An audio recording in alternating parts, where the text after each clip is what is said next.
Sa buhay natin ay marami tayong nagagawang kamalian dahil hindi tayo pinanganak na perpekto.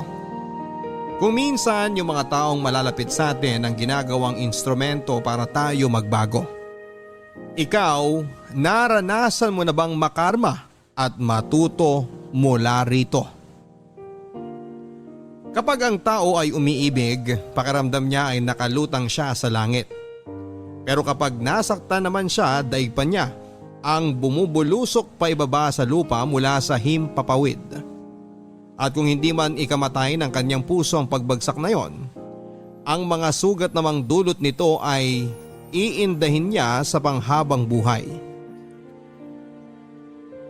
Ang storyang tampok natin para sa araw na ito ay galing sa ating letter sender na si Alexa, na buong pusong ibinahagi ang kanyang mga karanasan sa buhay at kung paano siya pinagbago ng mga ito. Handa ka na bang makarelate sa kanya? Alamin natin yan sa mga kwento ng pag-ibig, buhay at pag-asa dito sa nangungunang Barangay Love Stories. Dear Papa Dudut, akala ko sa teleserye lang pwedeng mangyari ang mga nangyayari sa buhay ko. Pero maling-mali pala ako. Ni sa panaginip ay hindi ko inakala na posible kong pagdaanan ng ganung uri ng sakit na halos dumurog sa aking pagkatao at magpaguho sa aking mundo. At kahit ilang taon na ang nagdaan ay sariwa pa rin ito sa aking alaala. Itago niyo na lamang po ako sa pangalang Alexa. 35 years old at tubong Carmen sa Davao del Norte. Pero 10 taon nang nakakalipas nang lumuwas ako dito sa Maynila. Ang totoo niya na hindi pa gaano nagtatagal simula ng kawilihan kong pakinggan ng inyong programa.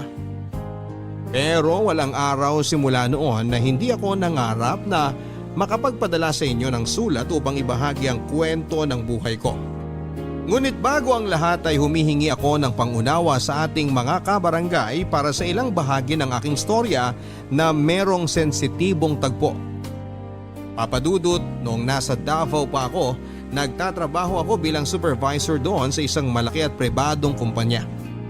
Yun ang first job ko simula nang makapagtapos ako sa kolehiyo bilang cum laude. Nang matanggap at makapasa ako sa naturang kumpanya, hindi na ako dumaan sa pagiging rank and file dahil for training na agad ako sa mataas na posisyon. Hindi na bago sa akin yon dahil noong nag-aaral pa lamang naman ako ay consistent awardee at palagi na akong top student ng klase namin. Bukod sa pagiging matalino ay may pagmamalaki ko rin ang taglay kong pisikal na kagandahan. Kaya naman malakas talagang kumpiyansa ko sa sarili ko simula pa noong college pa lamang ako. Madami na akong naging manliligaw, pero ni isa sa kanila ay wala akong sinagot dahil ayoko ng commitment. Mabilis kasi ako magsawa at aaminin kong hindi ko kailangan ng mga lalaking magsasabi sa akin ng dapat at hindi ko dapat na gawin. Nang magtrabaho naman ako ay puro fling at hook up lang ang naging relasyon ko sa iba't ibang lalaki. Kaya nga kilala din ako bilang playgirl ng aking mga barkada.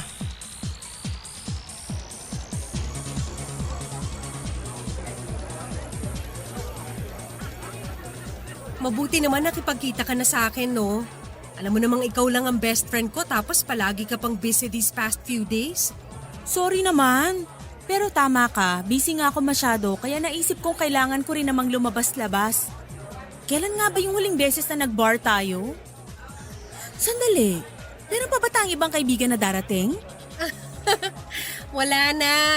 Niyaya ko sila pero may mga kanya-kanyang commitment sa mga jowa. Kaya ayoko ng ganong klaseng relasyon eh. Merong nagdidikta sa iyo sa mga gagawin mo? Sus, matagal ka na naman ng ganyan.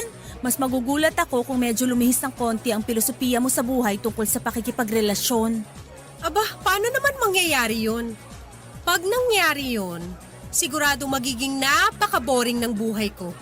Biruin mo, iisang tao lang ang palagi kong sasamahan o kakausapin tungkol sa mga bagay-bagay.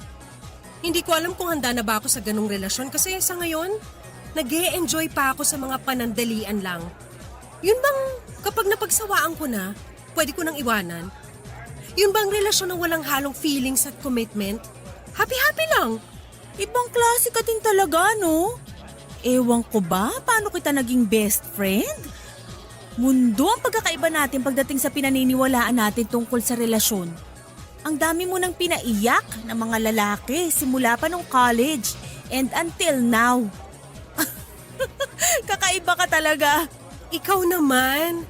Siyempre, opposites attract. Kaya nga tayo mag-best friend eh. At kaya nga rin pala kita in-invite kasi meron akong ikukwento.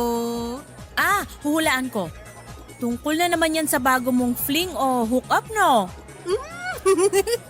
Paano mo nalaman? Pinagsasabi mong paano ko nalaman. Madalas naman kapag nakikita tayo, panay ang kwento mo tungkol sa mga nakilala mong lalaki. Kaya ano ba yun? Sino na naman ba yung bago mong biktima? Sobra ka naman sa biktima. Pero, pwede ko na rin siyang isama sa listahan ng mga lalaking na-ghost ko. Ay, ikaw na, te. O, dali, kwento na. Nakilala ko tong guy na to sa social media 2 months ago. Ayos naman siyang kausap. In fact, nag-click naman kami kasi marami kaming similarities. Then, as usual sa boys, gusto agad dumamoves. Kaya medyo tinamad akong kausapin siya nang magpakita na siya ng ganong motibo. Until one day, medyo nakaramdam ako ng pagkapagod. Kaya naisip kong balikan yung last conversation namin. So, nagkausap uli kayo? Yes. At pumayag ako makipag-fling sa kanya. Pero virtual lang. Phone at online lang. Ganon. On and off yung naging relasyon namin. Kaso lately, mas nagiging demanding na siya. Hanggang sa nagsabi siya na gusto raw niya makipag-meet in person. Nung una, ayoko kasi wala akong oras para sa ganon. Pero ewan ko ba, napapayag din ako sa huli. Oh, tapos? Ina-schedule namin yung meet-up namin. Kaso, nung dumating na ang araw na yon, guess what? Tinamad ka. Nawalan ka ng gana at interes. Correct! May iba na rin kasi akong kinakausap noon na mas interesting at ayaw din ng commitment. Kaya, automatic na dinisregard ko na yung lalaking gustong makipagkita sa akin. Binlock ko siya sa social media accounts ko at hindi sinipot sa meeting place namin. Nito ko na nga lang siya naalala at natatawa ko habang ini-imagine ko kung paano siya naghintay doon na parang tanga kung sakali. Grabe ka talaga. Kawawa naman yung tao. Paano nga kung nagpunta yun dun para makipagkita sa'yo tapos pinaghintay at pinaasa mo lang? Problema ko pa ba yun? Sinabi ko naman sa kanya na ayoko makipag-meet nung una pa lang. Siya tong mapilit. Tsaka bakit kailangan pa kasi naming magkita? Hindi pa ba sapat yung nag-uusap kami sa phone? Hindi pa ba siya kontento sa video calls namin? Baka naman tinamaan na sa'yo. Kumbaga, gusto nang seryosohin at gawing official yung relasyon nyo. Yun nga, nakakaloka. Isipin mo na lang, paano kung magtapat siya ng feelings niya sa akin pag nag-meet kami? For sure, i-reject ko lang naman siya, di ba? Mas mapapahiya pa siya. Kaya ayos na rin hindi ko siya pinuntahan. Tsaka mali ko ba kung may masama palang balak sa akin yung taong yun, no? Kaya siya pilit na nakikipagkita sa akin. Grabe siya, oh. Pero kawawa pa rin yung tao. Sakaling ang malinis naman ang intensyon niya. Sana sinabi mo na lang na di ka matutuloy kesa hinayaan mo siyang maghintay doon. Sa tono mo, parang sigurado kang naghintay nga siya ng matagal, ah. Malay mo, hindi rin naman pala siya tumuloy. Ako pa pala ang plano niyang Indianin, naunahan ko lang siya. Nabanggit ko lang naman kasi nga di na bago yung senaryo na ganun, di ba? Yung bigla mo nalang iniiwan sa ere yung mga nakikilala mong lalaki kapag di ka na interesado. Well, wala tayong magagawa. Hindi ko kasi mapigilan ang sarili ko. Kapag ayoko na sa isang tao, ayoko na talaga. Tapos. Kaya nga hanggang ngayon wala ka ring nakakarelasyon dahil ikaw mismo hindi ka matino karelasyon. Alam mo, nagbabago ang nararamdaman ng tao. At hindi yun kasalanan. May mga tao na nafo-fall out of love dahil meron silang nakikilala na nagpabago sa nararamdaman nila. At normal yun. Pero hindi ka pa naman in love, di ba? Kaya parang hindi applicable na gawin mong example yan. alam mo, kahit gaano ka pa katalino, kapag na-inlove ka na, mabobobo at mabobobo ka. At saka paano na lang kung dumating na pala yung taong mamahalin mo ng husto pero huli na pala ang lahat para sa inyo dahil dyan sa filosofiya mo pagdating sa pakikipagrelasyon. Masyado ka namang advance mag-isip. Pero if ever na mangyari nga yung sinasabi mo, napaka-imposible na ako, si Alexa, na kilalang matalino, maghahabol para lang sa isang lalaki? No way! Ako ang hinahabol. Never akong maghahabol sa kanila. Itaga mo yan sa bato. Ay, sabi mo eh. Masyado ka naman nag-aalala dyan. Mabuti pa, uminom na lang tayo. Treat ko, don't worry. Oh my gosh! Oh, bakit? Look! Si Julius the nerdy boy ba yun? Ha? Saan? Oo nga. Si Julius nga yun. Yung schoolmate natin ng college, right? Oo, siya nga. Bakit parang gulat na gulat ka? Wala lang. Hindi lang ako makapaniwala na makikita ko siya sa lugar na tulad nito kasi dati wala siyang alam puntahan kundi yung library natin sa school noon. Kaya nga siya binansagang nerdy boy eh. Nakakatawa. Ikaw naman, malay mo nagbago na siya. Tingnan mo, iba na rin ang pormahan niya. Oo nga. Dati ang baduy niya manamit eh. Bigla tuloy akong naging interesado sa kanya. Papadudot tulad nga ng sinabi ko. Kilala bilang baduy pumorma at nerd si Julius noong nasa college pa kami. Matalino naman siya katulad ko din na palaging nangunguna sa klase nila pero kabaliktaran ko naman siya dahil sobrang seryoso niya sa buhay. Ni hindi siya marunong makihalubilo sa ibang estudyante at hindi siya pala attend ng mga party and in short ay wala siyang social skills. Para siyang pinalaki sa kuweba. Ang huling beses na nakita ko siya ay noong matapos ang graduation ceremony namin. Wala na akong masyadong alam o narinig tungkol sa kanya simula noon dahil tulad ng palagi kong sinasabi. Hindi ako interesado sa mga boring na tao. Pero matapos ko nga siyang makita sa bar na pinuntahan namin ng best friend kong si Loris ay parang biglang nagbago ang dating pagtingin at pagkilala ko sa kanya. Aminado ako noon na nagkaroon ako ng interes kay Julius. Lalo na noong nagpunta muli ako sa parehong bar na pinuntahan namin ni Loris noong sumunod na linggo. At nakita ko siyang muli papadudot.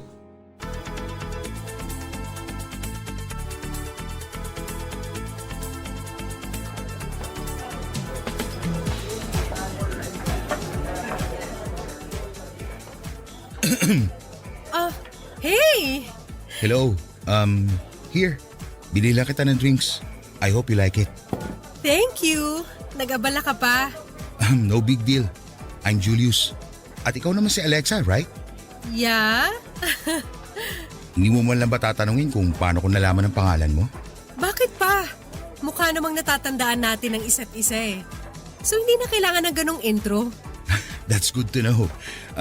Mind if I sit here? May kasama ka bang iba? Oo, kasi mag-isa lang ako. So kung meron kang hinihintay, pwede naman ako umalis na lang. Oh no, wala akong kasama. Ako lang din mag-isa kaya pwede kang maupo dyan. Thanks. Ang totoo niyan, nakita na kita dati dito sa bar last time. Kaya umasa ako na baka makita kita ulit dito ngayon. Really? Actually, pareho pala tayo nang naisip. Seryoso ba yan? Oo. Matagal na rin since graduate tayo ng college. Wala na akong narinig tungkol sa'yo simula noon. Kumusta ka na ba ngayon, Julius? Ito, ayos naman. Working as a nurse sa public hospital. How about you? Nagtatrabaho na din ako as supervisor sa isang private company dito sa atin. Wow, supervisor ka na pala. Iba ka talaga, Alexa. Simula nung college tayo, kilala ka ng matalino sa school. Kaya naman hindi nakakapagtaka kung mataas na ngayon ang posisyon mo sa trabaho. Ikaw din naman matalino. Pero malaki ang pinagbago mo. Kasi ang natatandaan ko noon, hindi ka palalabas. May pagka-introvert ka pa nga eh. Pero tingnan mo naman ngayon, marunong ka na makipag-socialize. Ganun talaga siguro. Napag-isip-isip ko na kailangan ko din lumabas sa comfort zone ko. Para din mag-grow. At isa yun sa mga desisyon kong hindi pinagsisisihan dahil ang totoo niyan, kung hindi ako nagbago, siguradong hindi kita makikita uli. Anong ibig mong sabihin? Hindi ko alam kung nasabi ko na ba sa ito nung college pa tayo na crush kita. Oh my gosh, really? Pero wala akong matandaan kasi nga marami kayo nagsasabi na crush niyo ako. Oo eh. Hindi ko na nga rin maalala kung nabigyan ba ako ng chance na makapagtapat sa'yo noon. Paano ba naman? Ang haba palagi ng linya ng mga lalaking nanliligaw at nagpapapansin sa'yo. Samantalang isang hamak na nerdy boy lang ako noon. Kaya duda rin ako na mapansin mo. Uy, sobra ka naman. Hindi naman ako ganun kasamang tao para hindi ko mapansin ang effort mo. Pero nakaraan na yun. At ngayon nakita tayo uli. Pakiramdam ko itinadhana talaga itong mangyari. Kaya nga sinabi ko talaga sa sarili ko na hindi na ulit ako maduduwag. Well, congratulations to you. So Alexa, pwede ba tayong maging magkaibigan? Wait, meron ka na bang boyfriend? No, wala akong boyfriend. And yes, pwede tayong maging magkaibigan. Ayos, nice.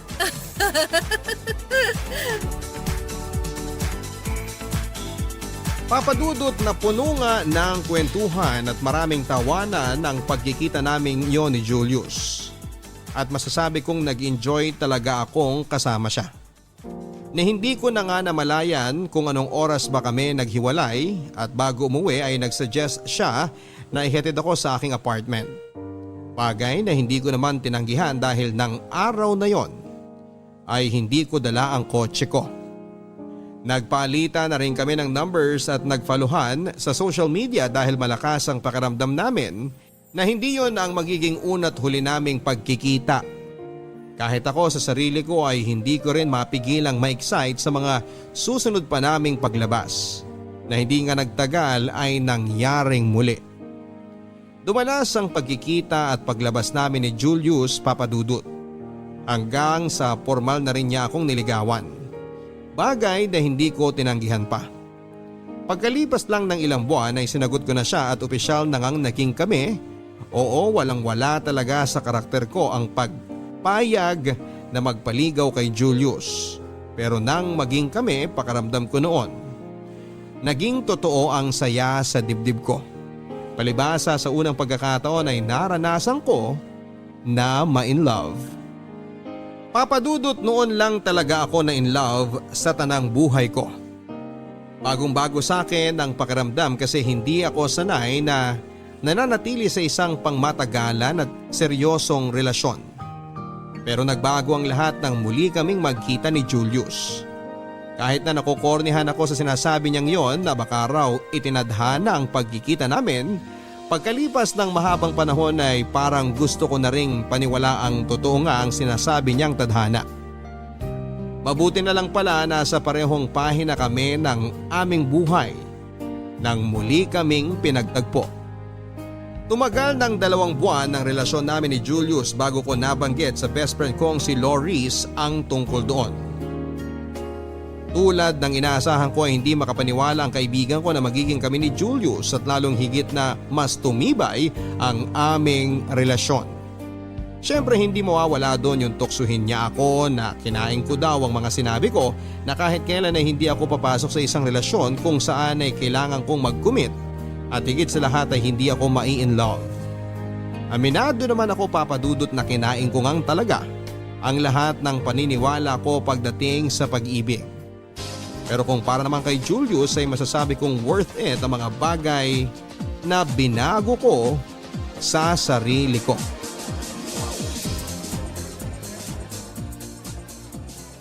Mabuti naman nakipagkita ka na sa akin. Malapit na talaga ako magtampo sa'yo eh. Hala, bakit naman?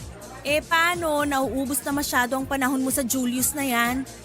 Di mo na ako masyadong pinapansin o nire-replyan sa mga chat and text ko sa'yo. Kailan mo ba kasi planong hiwalayan si Julius ha? It's been 2 months.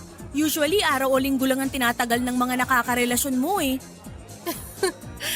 Ewan ko ba? Pero parang hindi ko kayang hiwalayan si Julius. Tulad ng ginagawa ko sa mga nakaka-fling ko lang. Kasi parang lalo akong nahuhulog sa kanya. Alam mo yun? So in love ka na nga.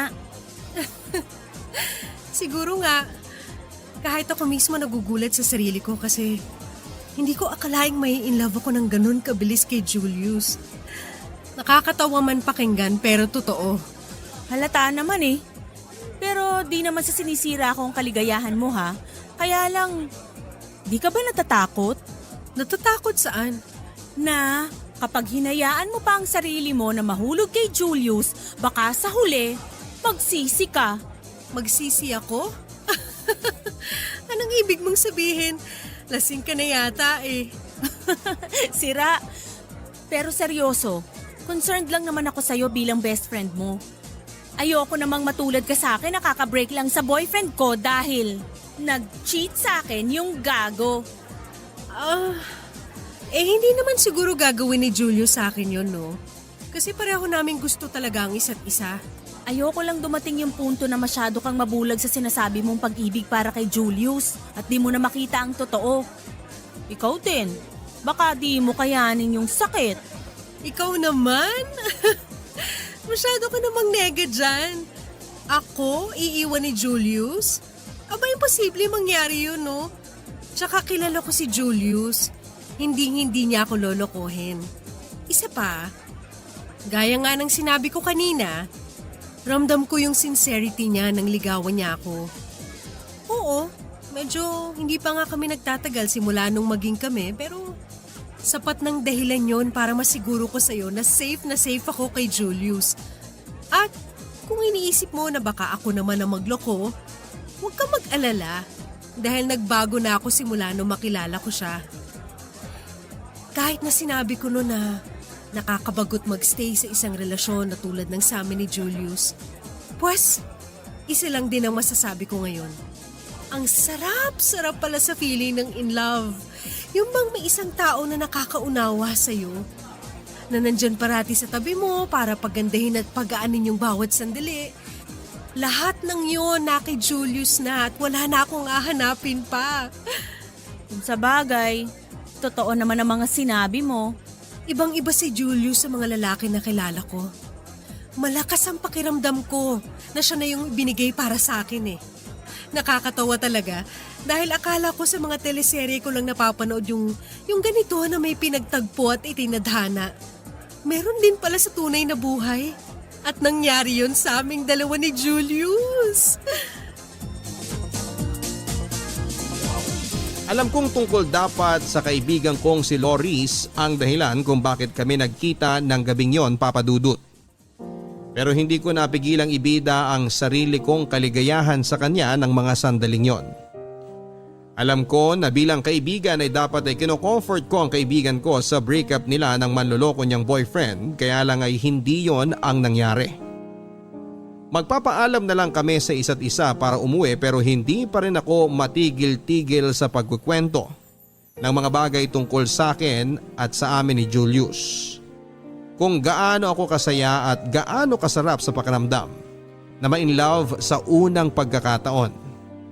At kung ano-ano pang may kinalaman sa mga bagay na yon. Sa katunayan ay hindi ko na nga matandaan kung paano kami naghiwalay ni Loris ng gabing yon. Basta ang alam ko, abala akong katext si Julius. Pero masisisi niyo ba ako kung ganon yung nararamdaman ko ng panahon na yon? Palibasa, noon lang ako nagkaroon ng permanenteng relasyon, noon lang ako nagseryoso sa isang tao.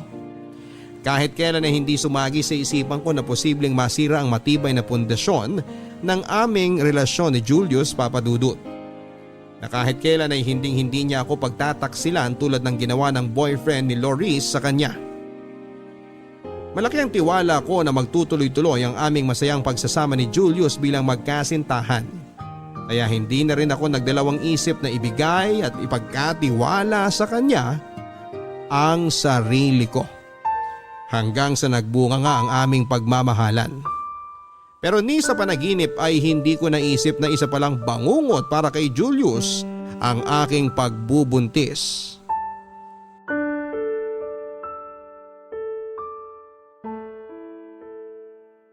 I'm really sorry Alexa, pero hindi ko matatanggap ang batang yan. Anong sinabi mo? Sira na ba ang ulo mo? Sira ulo na kung sira ang ulo, pero hindi ko pananagutan ng batang ipinagbubuntis mo. Paano ako nakakasiguradong anak ko nga yan? Anong sinabi mo? Nagdududa ka na hindi ikaw ang tatay nitong ipinagbubuntis ko? Bakit? Imposible ba mangyari yon? Kilala kita. Hindi ka marunong makontento sa iisang lalaki. Anong mali ko na kapag hindi tayo magkasama may iba kang kinakalantari? Ang kapal naman ng pagmumukha mong pagbintangan ako ng ganyan. Gago ka! Ang sakit doon ah! Kulang pa yan, Julius. Kulang pa yan dahil sa harap-harapan mong panginsulto sa akin. Wala akong pakialam sa nararamdaman mo, Alexa. Dahil ang totoo niyan, nagpunta talaga ako dito para formal nang makipaghiwalay sa'yo. Ano? Gusto ko nang tapusin ang relasyon na to. Kasi hindi na ako masaya sa'yo. Hindi na kita mahal. Ang tumatakbo lang sa isip ko ngayon ay ang makipaghiwalay sa'yo. Sandali. Sandali lang, Julius. Ano bang sinasabi mo? Bakit mo naman naisip na makipaghiwalay sa akin ng biglaan? Ano bang ginawa ko para magkaganyan ka, ha? Ang dami mo namang tanong eh. Akala ko ba matalino ka? O bakit hindi mo maintindihan yung punto ko? Kailangan ko pa bang isulat tapos lagyan ng mga drawing para maintindihan mong sinabi ko? Oo! Kailangan mo ipaliwanag sa akin isa-isa kung anong klaseng kapaliwan ang pumasok sa utak mo. Para bigla mong gustuhin na tapusin ang lahat ng namamagitan sa atin. Kailangan mong ipaintindi sa akin ang mga dahilan mo dahil wala akong maintindihan kahit isa. Ano bang mahirap intindi sa mga sinabi ko, ha? Gusto mo pa ba talaga idikdik ko sa pagmumukha mo na ayoko na sa'yo? Na gusto ko na makipaghiwalay? Sa totoo lang, hindi naman talaga ikaw ang babae na nakikita ko na makakasama ko habang buhay. Hayop ka nga talaga! May pasabi-sabi ka pa na itinadhana ang pagkikita natin. So sinabi mo lang yon para paikutin ako? Ha? Ano sumagot kang hayop ka? Ay, bakit ba ang dami mong pantanong? Aalis na ako. At saan ka pupuntang lintig ka? Ha? Ano ba? Bitiwan mo nga ako? Julius, ano ba? Sabihin mo nagbibiro ka lang. Hindi mo ako iiwan. Hindi ka makikipaghiwalay sa akin. Please, huwag mo namang gawin sa akin to. Mahal na mahal kita. Sinabi na nga hindi kita mahal eh. Tinatapos ko ng lahat ng meron sa atin. Pasalamat ka nga hindi tayo masyado nagtagal dahil kung sakali, lolokohin lang natin ang mga sarili natin. Kaya bitiwan mo na ako, ano ba? Bigyan mo naman ng kahihiyan ng sarili mo, Alexa! Hindi ka sabi pwedeng umalis ng basta-basta. Paano na lang ang anak natin, ha? Napakawalang hiya mo rin talaga, no? Nakuha mo ba akong buntisin tapos iiwanan mo lang din pala ako? Ang kapal mong lintik ka, napakasama mo! Hindi ka ba talaga nakakaintindi, ha? Di ba sabi ko ayoko sa batang yan? Kaya wala akong pakialam dyan, no? Sa anong mali ko? Mamaya pala hindi akin yan tapos gusto mo lang panagutan ko. Pwede ba, Alexa? Hindi ako tanga. Hayop ka talaga! Ang kapal na mukha mo! Ano ba? Buisit kang babae ka! Ano ba? Tigil mo yan!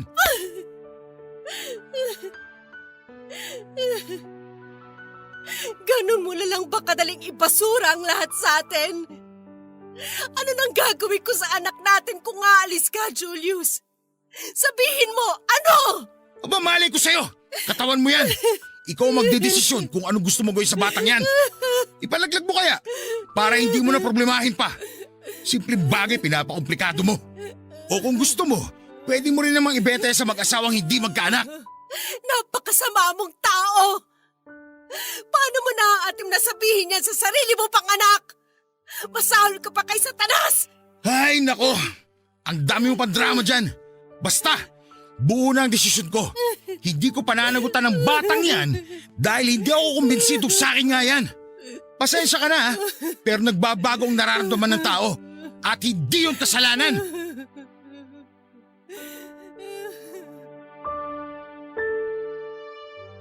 Hindi ako maniniwala nang basta na lamang nagising si Julio sa isang araw na hindi na niya ako mahal, Papa Dudut.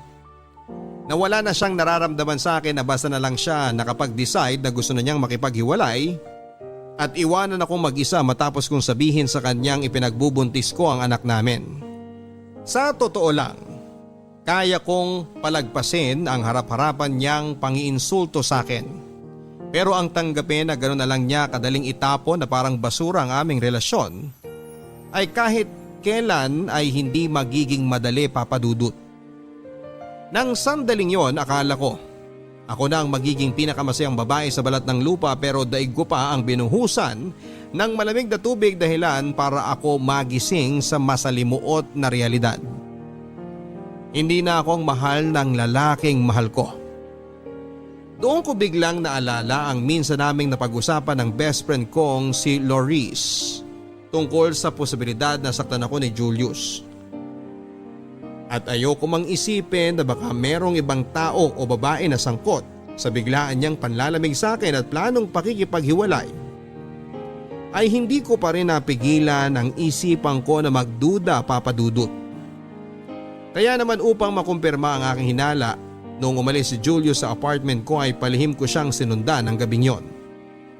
Para bang nakutuban ako na hindi pa siya dederecho na umuwi sa bahay nila.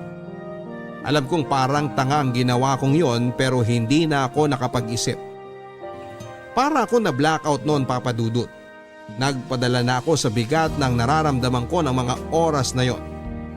Tama nga ako na hindi pa planong umuwi ni Julius. Nakita ko siyang umupo sa smoking area sa labas ng bar kung saan kami unang nag-usap noon. Parang may hinihintay siya. At pagbaba ko ng sasakyan ay kitang-kita ng dalawang mata ko kung paano siya nakipaglandian habang hinahalik-halikan sa pisngi ang babaeng lumapit sa kanya. Ang bago niyang babae ay walang iba kundi ang best friend ko na si Loris, Papa Dudut. Sinong mag-aakala nang walang hiya ko palang best friend ang aahas sa aking boyfriend? Nakakatawa dahil ni sa hinagap ay hindi ko naisip na posibleng mangyari sa akin ang mga eksena sa teleserye na madalas ay napapanood ko lamang. Daig ko pang sinaksak ng patalikod ng 1,000 beses, Papa Dudut. Nang makita kong parang linta na nakalingkis si Loris kay Julius, ay hindi ko na napigilan ng galit sa aking puso. Nang sandaling yon ay parang gusto kong pagpira-pirasuhin ng buhay ang traidor kong best friend. Naisip kong paano naaatim ni Loris na makipag-sweet-sweetan kay Julius samantalang alam na alam naman niyang may relasyon kami ng lalaking nilalandi niya. Tandang-tanda ko pa kung paano ko yon ipinamumukha sa kanya, kaya wala siyang dahilan para aksidenteng agawin ng boyfriend ko sa akin. Magkahalong sama ng loob at galit ang nangingibabaw sa akin ng mga sandaling yon, Papa Dudut. Kaya naman hindi ko na hinayaang maglandian pa sina Julius at Loris. Lalo lang nagdidilim ang paningin ko kaya hindi ko na napigilan ang sarili ko na gumawa ng eksena at sugurin silang dalawa.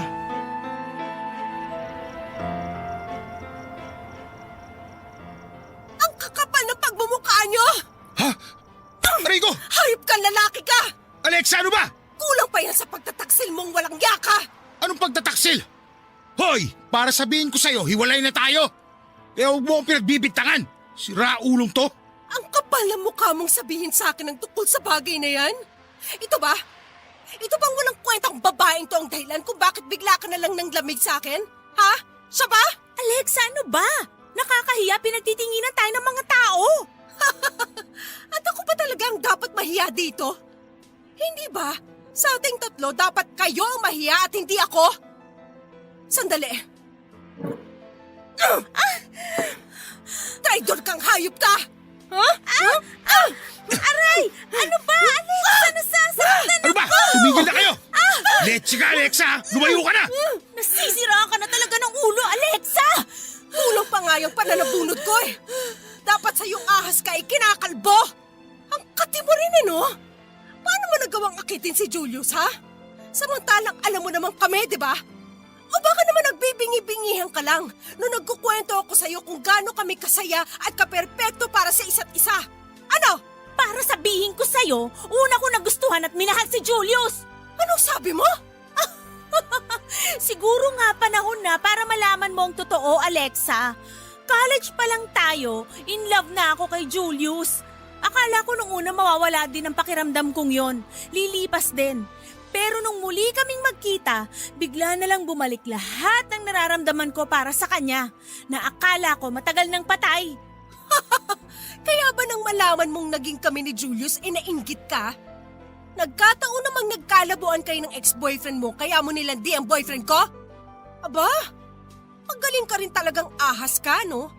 Paano mo nagawang traidorin ng best friend mong hayop ka? Para sabihin ko sa'yo, unang naging akin si Julius.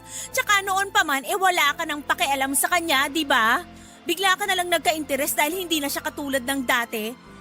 Akala mo ba hindi ko alam na isang araw itatapon mo rin siya na parang basura kapag nagsawa ka na?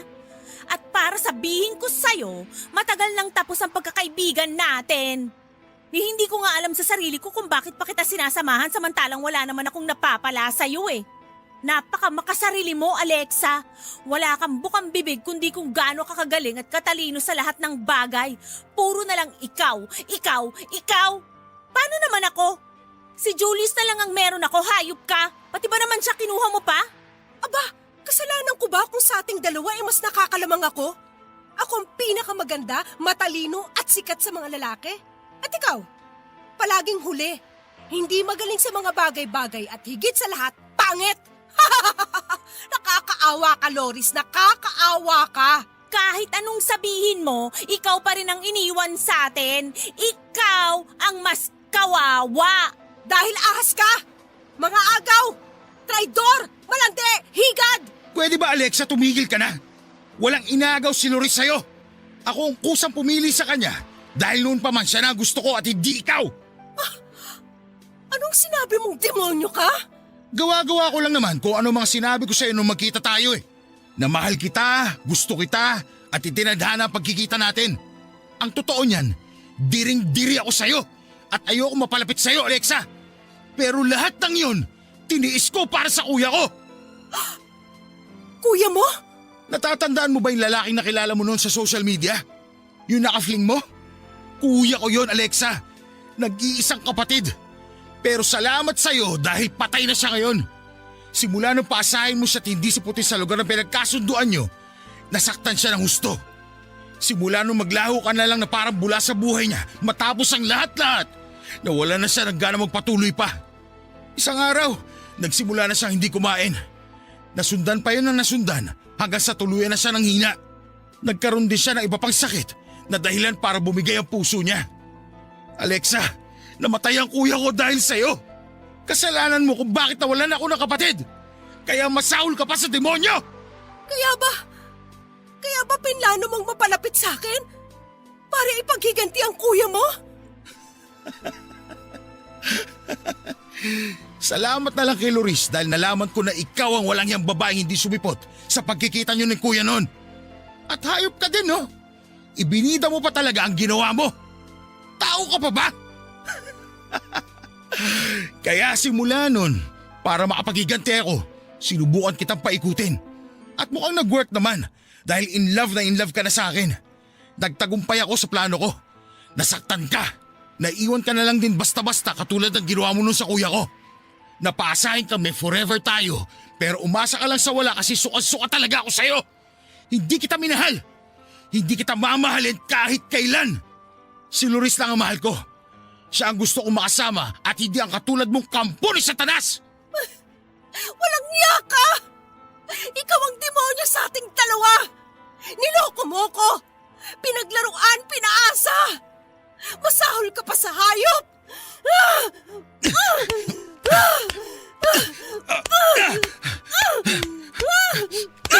Ano ba? Tigilan mo sa aming pananakit sa akin, balo ka!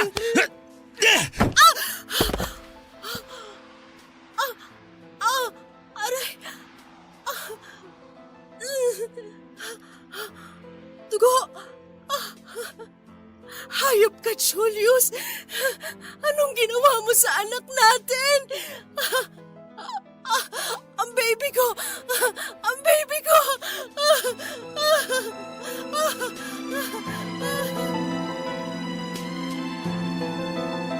Matapos akong itulak ni Julius, nakita ko na lang na ang dami ng dugo sa hita ko. Doon ako nakaramdam ng pagkataranta at labis na takot.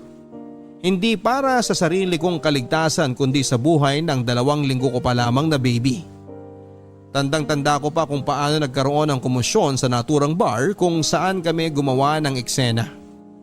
At bago ako tuluyang mawala ng ulirat, ang huli kong natatandaan ay ang paparating na ambulansya. Nang magbalik ang malay tao ko ay nasa ospital na ako, Papa Dudut. Pero doon ko na rin nalaman ang masamang balita. Wala na ang baby ko. Patay na siya. Nang sandaling yon ay hindi ko na napigilang humagulhol. Gusto kong magwala dahil sa labis na sakit at kabiguan na naramdaman ko sa aking dibdib. Pero hinang-hina ako ng mga oras na yon. Ang kaawa-awa kong anak na wala na lang siya nang hindi man lang nasisilayan ng mundo. At ang mas lalo pang naging malaking dago ay ang katotohanan na ang may kagagawan kung bakit wala na siya ay ang sarili pa niyang ama, si Julius. Tumagal ako ng 1 buwan sa ospital dahil hindi kaagad nanumbalik ang lakas ko. Parang gusto ko na rin kasing mawala na lamang at sundan ang anak ko sa kabilang buhay. Mabuti na lamang dahil inalalayan ako ng aking pamilya. Dahil doon kahit papaano ay mas pinili ko pa rin mabuhay. Mag-isa lang ako ng araw na ma-discharge na ako sa ospital. Palibasa hindi rin naman ako sanay na nakadepende sa ibang tao. Maging malapit ko man silang pamilya o kaibigan. Ang sabi ko sa mami ko ay hintay na lang ako sa bahay dahil kaya ko naman ang sarili ko. Nakisuyo na rin ako kay mami na dalhin ang sasakyan ko sa ospital at ipark sa basement parking at babayaran ko na lang ang parking fee kung magkano man ang aabutin paglabas ko. 1 araw bago ako ma-discharge. Iniwan sa akin ni mami ang susi ng sasakyan ko. Nang araw na pwede na akong umuwi nang makarating na ako sa parking lot ng ospital. Sakto namang nakita kong papalabas ng kanilang kotse ang traidor kong best friend at ang manloloko kong ex-boyfriend. Papadudot muling nanumbalik ang matinding galit at poot sa aking dibdib. Lalo pa nga itong nagatungan nang makita kong hinihimas ni Loris ang kanyang tiyan na halatang medyo lumalaki na habang maingat naman siyang inaalalaya ni Julius. Dahilan para mas lalo ko silang kamuhian.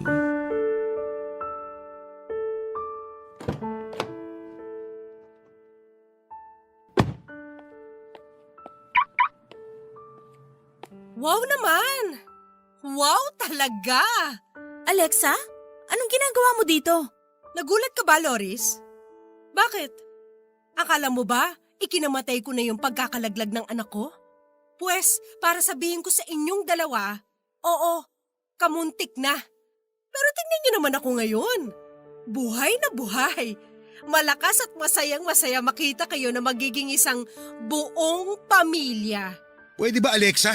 Ayaw namin ng gulo. Nagpunta lang kami dito para ipacheck up ang magiging baby namin. Please lang, huwag kang gumawa na eksena na ikapapahamak na magiging anak namin. Wow! Na-touch naman ako. Paano naman yung anak natin, ha, Julius? Nakakatuwa naman makita na concern ka para sa magiging baby nyo ni Loris samantalang ikaw ang dahilan kung bakit nalaglag ang anak ko. Ang sama mo! Paano mo naaatim na umastang mabuting ama dyan sa anak nyo ni Loris samantalang kagagawan mo kung bakit hindi ko na makikita kahit kailan ang anak ko? Pwede ba? Aksidente nangyari. Ikaw naman kasi. Masyado ka ding violente ng mga panahong yun. Alam mo namang buntis ka pero sugod ka pa rin ng sugod. Tapos kung umarte ka dyan akala mo ikaw lang ang nasaktan.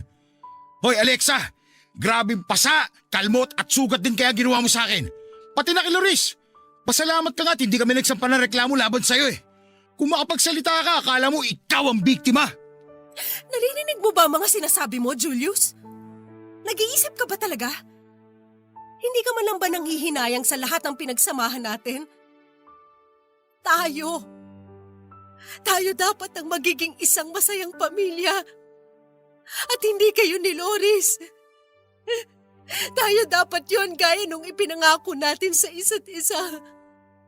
Pero ano nangyari? Hindi na ba talaga mabibigyan ng pagkakataong maayos natin ang relasyon natin? Julius, ano bang nagustuhan mo kay Loris na hindi mo mahanap sa akin? Nasa akin naman ang lahat, di ba? Maganda ako, matalino. Di hamak naman na mas marami din akong pera kaysa sa hampas lupang babaeng yan, no? Kaya bakit hindi na lang ako, ha? Bakit hindi ka na lang bumalik sa akin? Ano ba sa mga sinabi ko noon ang hindi mo naiintindihan, Alexa, ha? Gusto mo pa talagang ulitin ko para masaktan ka lalo? Sige, ulitin ko. Hindi kita minahal. Ginamit lang kita para maipagiganti ko ang kuya ko. At ngayon nakikita na kita miserable. Wala kang idea kung gaano ko kasaya. Ano ngayon ang pakiramdam ng paglaruan? Tulad ng paglalaro mo sa damdamin ng mga lalaki na kilala mo noon, ha? Ano ngayon ang pakiramdam na magmukhang tanga at kawawa matapos iwanan ng taong mahal mo? Deserve mo lahat ng pinagdadaanan mo ngayon. Kung tutusin nga, kulang pa yan eh. Huwag mo na kaming guluhin. Magkalimutan na lang tayo at isipin na lang natin na parang walang nangyari. Wala ka na rin naman kasing magagawa kahit ipilit mo pa. Lumuha ka man ng dugo, hindi na mabubuhay pa ang anak mo.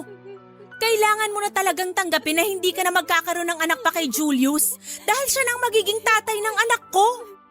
At nagmamahalan kami ng totoo. Mag-move on ka na lang katulad ng pag-move on mo nun sa mga lalaking nakilala mo. Sigurado naman akong sisiw lang sa'yo ang bagay na yon, di ba? Napakasama niyong dalawa. Mga demonyo kayo. Kahit na ano pang sabihin mo, di na magbabago ang totoo. Isipin mo na lang na karma mo to sa lahat ng masasama mong ginawa nun. Nagkataon nga lang na hindi ka lang isang beses na karma, dumoble pa. At dapat lang talaga na pagbayaran mo lahat ng mga kasalanan mo, no? Kaya wag ka nang mag-inarte dyan. Di ka nakakaawa, nakakadiri ka. Mahal, tara na. Baka mahuli pa tayo sa schedule ng OB natin. Okay, mahal. Halika na.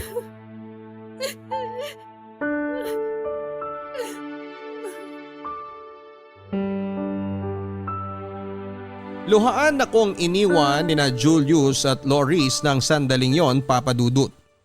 At dahil sa hindi ko maipaliwanag na sakit na aking nadarama, kaya napahagulhol ako sa loob ng sasakyan ko. Matapos nilang umalis. Mabuti na lang dahil nagawa ko pang tawagan ang aking mami para magpasundo. Hindi ko na rin naman kayang mapag-isa ng panahon na yon. Pagdating ko sa bahay ng mga magulang ko ay agad akong nagkulong sa kwarto. Umiyak lang ako ng umiyak noon habang pilit na binubura sa aking isipan ang mga eksena kung saan ay masayang masaya sina Julius at Loris kasama ang magiging anak nila. Papadudot, awang-awa ako sa sarili ko. Yung dati ako na malakas, matapang at matalino ay tila naglahong parang bula sa kalawakan at napalitan ng mahina at miserableng bersyon ko. Nang mga panahon na yon ay dumanas ako ng labis na depression. Una na doon ay dahil sa pagkawala ng aking baby. Ikalawa ay ang pagtataksil ni Julius at pagiging traidor ni Loris. At huli ay ang pagsasabwatan nilang dalawa para maghiganti sa akin. Pakiramdam ko ako na ang pinakawalang kwentang tao sa mundo, Papa Dudut.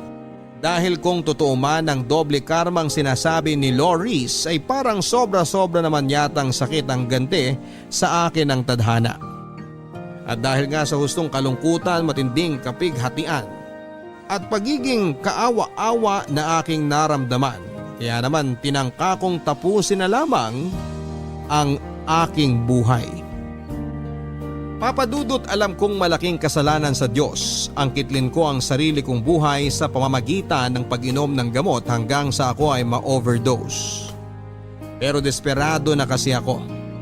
Sa dami ng trahedyang nangyari sa aking buhay ay hindi ko na alam kung paano gumising sa umaga ng masaya at masigla katulad ng dati. Gusto ko na lang matapos yung sakit, kaya gusto ko na lang din na mawala. Pero sa kabila ng lahat ay hindi pa rin ako pinababayaan ng Diyos. Nang mga sandaling yon, mabuti na lang dahil nakita ako ng mga magulang ko, kaya naman naisugod nila ako sa pinakamalapit na ospital kung saan nananatili ako ng halos 3 linggo. Pinagalitan at pinagsabihan ako ng husto ni na mami at daddy tungkol sa ginawa ko sa aking sarili. At aaminin kong natauhan ako nang umiyak sa harapan ko ang mga magulang ko, Papa Dudut. Doon ko na-realize na hindi pala ako nag-iisa sa labang pinagdaraanan ko. Na merong mga taong nagmamahal sa akin at handang tumulong sa akin sa mga panahong pakiramdam ko ay mag-isa na lamang ako.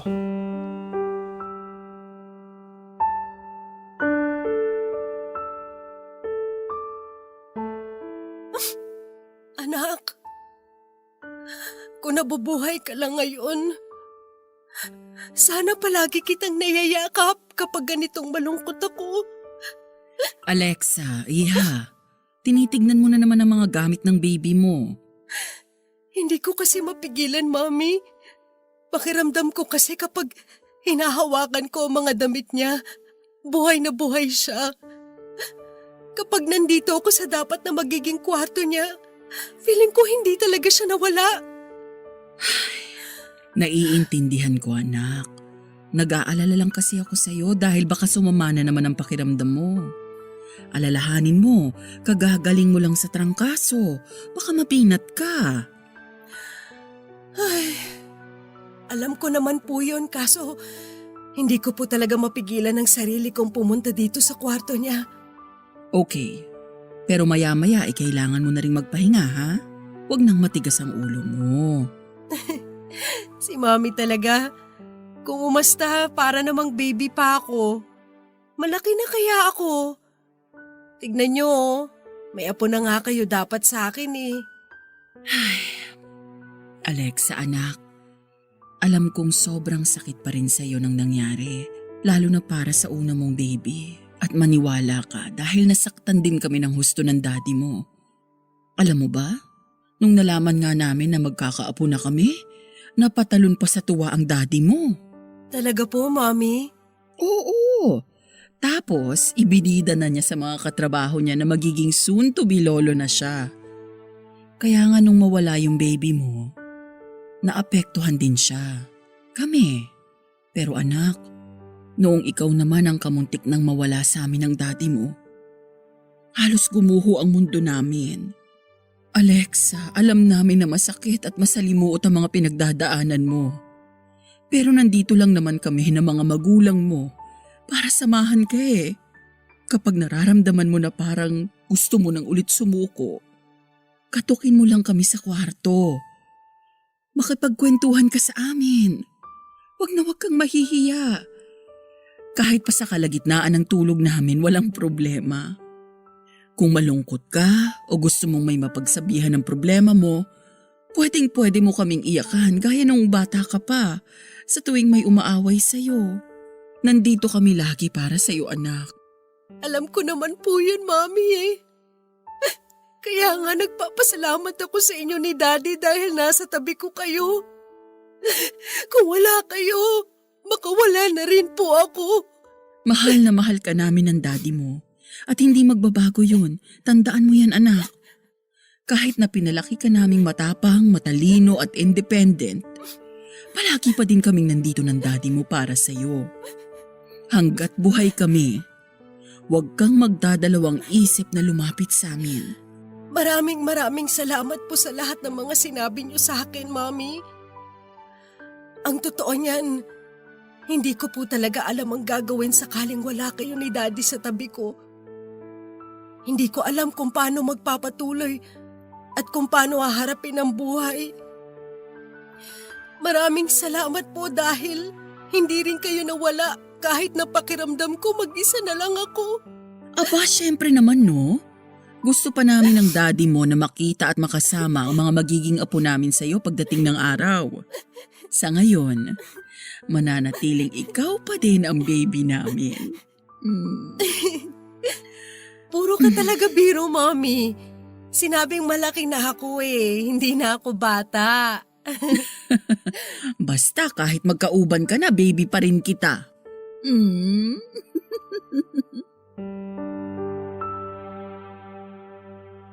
Nagdaan ng ilang buwan at hindi ko na nga namalayan ang paglipas ng isang taon, Papa Dudut. Ngunit masasabi ko namang bumuti ang kalagayan ng aking pisikal na pangangatawan kasabay ng aking mental health. Nakabalik na rin ako sa aking trabaho at doon na lang ako mas nagpaka-busy para naman kahit papaano ay pansamantalang mawala sa aking isipan ang mga pinagdadaanan ko. Sa tulong din ng aking mga magulang at malalapit na kamag-anak, mas naging maayos ang estado at disposisyon ko sa buhay ko. Nawalan na rin ako ng balita kina Julius at Loris ng panahon na yon. Naisip kong mas mabuti na yon kaysa patuloy ko lang silang kamuhian. Aaminin ko na kahit ilang taon na ang nagdaan ay hindi ko pa rin sila ganap na napapatawad.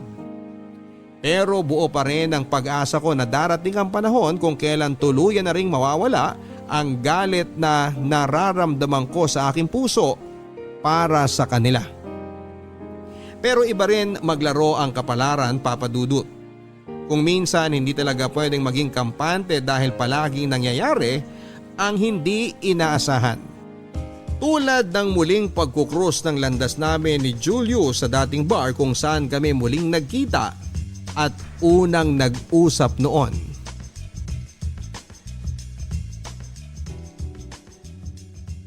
Alexa, Di ba diring-diri ka sa akin? O bakit lumalapit ka sa akin ngayon? gusto lang kitang makausap. Alam mo gusto kong matawa. Pero para saan pa?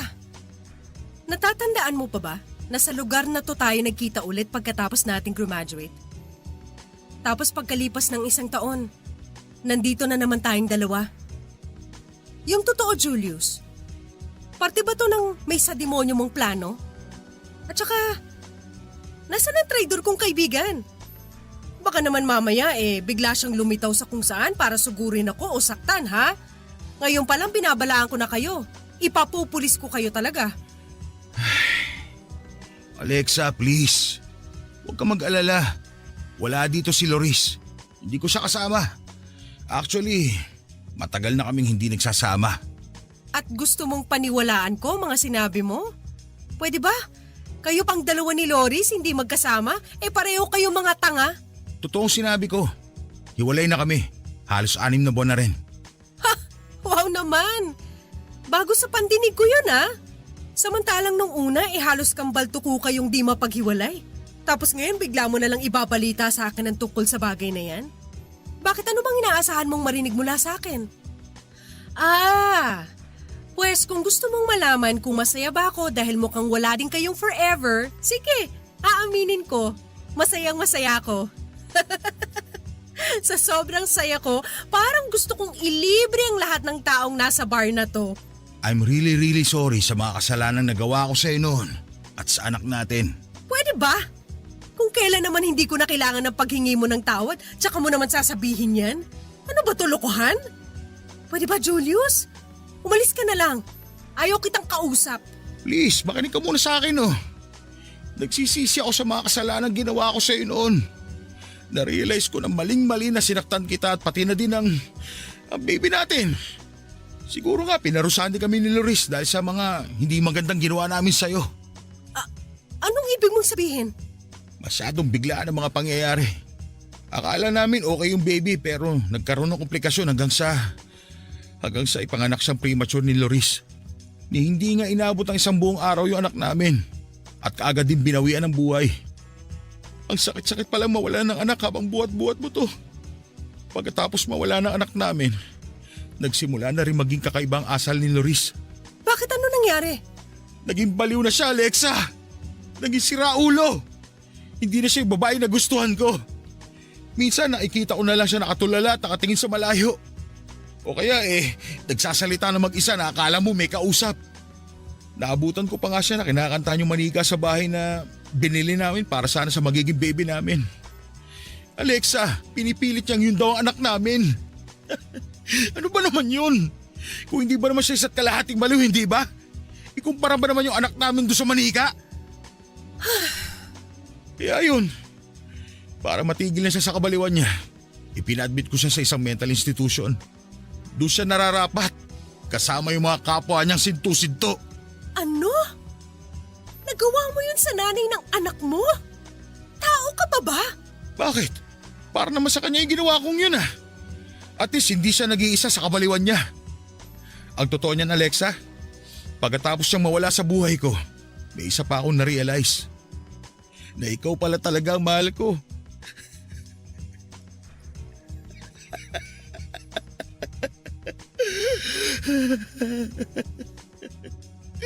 Kaya nga hinanap kita kaagad eh. Alam mo, ilang buwan na rin akong pabalik-balik sa lugar na to habang umaasa na matsyempohan ka para makausap. Julius, ikaw yata ang baliw sa inyo ni Loris eh. Ako? Baliw? Siguro nga. Pero mas lalo lang ako mababaliw kung hindi ko maipapaalam sa'yo ang nararamdaman ko. Magbalikan na tayo, Alexa. Ano? Magsama na tayo ulit. Tutal, wala na rin naman si Loris. Ibig sabihin, wala na magiging sagabal sa atin. Alam kong may nararamdaman ka pa sa akin. Mahal mo pa rin ako, hindi ba? Kahit na lumipas na ang mahabang panahon, nakakasiguro kong hindi mawawala yung pagmamahal mo sa akin. Kaya ano pang hinihintay mo, Alexa? Tuparin na natin yung naudlot nating pangarap. Tumigil ka, Julius. Ang kapal naman ang pagmumukha mong sabihin sa akin ng mga bagay na yan.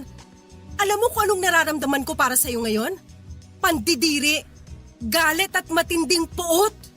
Napakamakasarili mong tao. Wala kang kasing sama. Paano mo na ating masabihin sa akin ng mga yan, ha? Alexa, hindi ka ba nakikinig sa akin? Alin ba sa mga sinabi ko hindi mo maintindihan? Mahal kita! Hindi na kita mahal. Sukang-suka ako sa'yo. Alexa! Huwag mo akong hawakan kundi ipapupulis kita. Sandali, wag mo akong talikuran. Kinakausap pa kita eh! Papadudot, yun ang huling pagkikita namin ni Julius dahil nang sumunod na araw ay may nakarating sa aking balita na nasangkot daw ito sa paggamit ng ipinagbabawal na gamot. Dahilan para ito mahuli at makulong. Kaya naman pala nang muli ko siyang makita noon sa bar ay malaki ang ipinayat niya.